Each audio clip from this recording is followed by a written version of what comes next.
साथ ये भी बता दीजिए कि भारतीय बाजारों में आखिर ये जो जोश बना हुआ है, इसके पीछे की वजह क्या है? देखिए, भारत में तेजी के पीछे कई सारे ट्रिगर हैं। चर्चा ये भी चल रही है कि क्या अमेरिका की इकोनॉमी में अगर मंदी जैसे हालात पैदा होते हैं तो क्या भारत को फायदा होगा। लोग कह रहे हैं कि फिर अमेरिका से पैसा निकल के जाएगा बाकी इमर्जिंग मार्केट्स में और उसमें भारत भी एक बेनिफिशियरी होगा। ये एक संभावना बन रही है, पुख्ता तौर पर नहीं कह सकते, बट ये सिनेरियो जरूर बन रही है, क्योंकि हमने देखा था कि पहले बॉन्ड यील्ड स्पाइक करके 5% की तरफ जा रही थी। इसके अलावा हमने देखा था कि डॉलर इंडेक्स 110 के आसपास था। डॉलर इंडेक्स में भी हाल फिलहाल हमने देखा है कि कमजोरी आई है।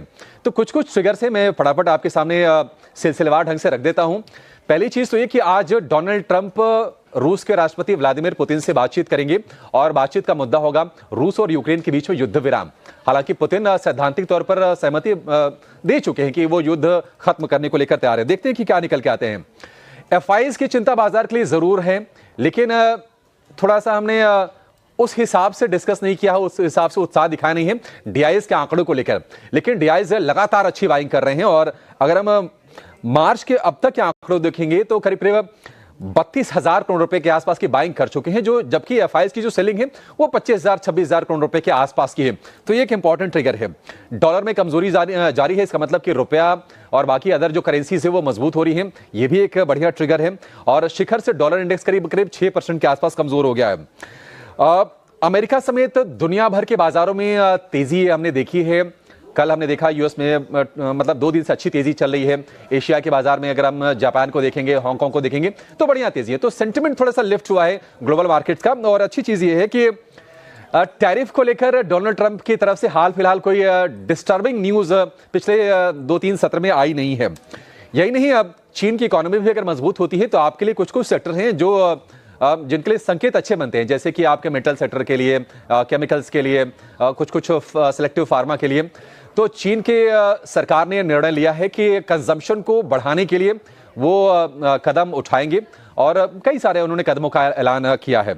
और लास्ट में एक वैल्यूएशन वाला पॉइंट भी जरूर बनता है, क्योंकि ऊपरी स्तर से 26,277 ये निफ्टी का ऑल टाइम हाई है, जो हमने पिछले साल सितंबर में देखा था। वहां से निफ्टी गिरते गिरते करीब 15-16% नीचे आ गया था। तो वैल्यूएशन के फ्रंट पर चीजें थोड़ी आकर्षक हो गई थी और माना जा रहा है कि अब बाजार में वैल्यू बाइंग हो रही है। और वैल्यू बाइंग इसलिए भी हो रही है क्योंकि भारत के जो मैक्रोज है, यानी कि जो आर्थिक स्थिति है, वो बेहतर लग रही है। अगर मैं कुछ आंकड़ों की बात करूं तो जीडीपी ग्रोथ बढ़ के फिर से 6.2% के ऊपर निकल गई थी। Q3 के जो आंकड़े आए थे, आईपी ग्रोथ के आंकड़े हाल फिलहाल आए जनवरी में, जो आईपी है 3.5% से बढ़कर 5% के ऊपर निकल गई है। रिटेल इन्फ्लेशन की बात करें तो ये आंकड़े आए हैं 7 महीने के निचले स्तर पर और 3.6% के आसपास के रीडिंग हमने देखी थी रिटेल महंगाई दर के। 4% के नीचे तो काफी टाइम के बाद हमने देखा। और ग्रॉस टैक्स कलेक्शन के जो आंकड़े आए उसमें हमने बढ़िया 16% का उछाल देखा है। और व्यापार घाटा का भी आंकड़ा आया था, जो कि 3 साल के निचले स्तर पर है।